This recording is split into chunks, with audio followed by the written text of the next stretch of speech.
আসসালামু আলাইকুম। আমি মোহাম্মদ জাকির হোসেন। আমি গ্রোআপ কোম্পানির ফিল্ড সুপারভাইজার হিসেবে আছি। তো আজকে চক্রামপুর গ্রামে আমরা আসছি আমাদের অন্য একটি প্রজেক্টে। এটা হচ্ছে মিষ্টি আলু প্রজেক্ট। তো আমরা আজকে মিষ্টি আলু প্রজেক্ট নিয়ে আমাদের জলিল কৃষক ভাইয়ের সঙ্গে কথা বলতে যাচ্ছি। তো চলুন আমরা ওনার কাছ থেকে ঘুরে আসি।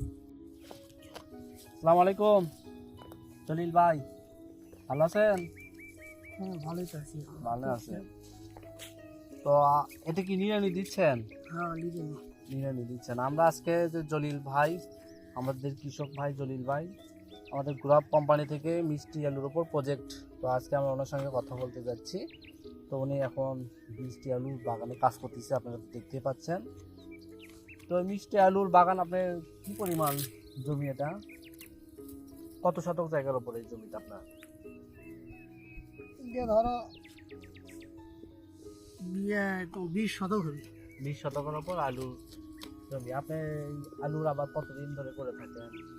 এগুলো আমাদের সারা প্রতি বছরই হয়। প্রতি বছরই করেন, তাই না? হ্যাঁ, এটা আপনি কতদিন পর্যন্ত এই আলুর বীজটা রাখতে হয় আপনার? আলুর বীজ এটা ধরেন এই যে এটা কাটিয়ে একটা গাড়া লাগে।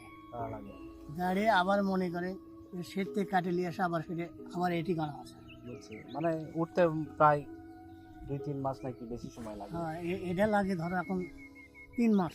3 মাস সময় লাগে। 3 মাসের মধ্যে খ্যাতিটা হয়ে যায়। তা 3 মাস পর আপনি বিক্রি করার উপযুক্ত হয়ে যাবেন। আবার তোলা লাগবে। বুঝছি। এরকম আপনি চাষ করে মানে ফলন কিরকম পান? ফলন আছে 80, 90, 100। 80-90 একশো।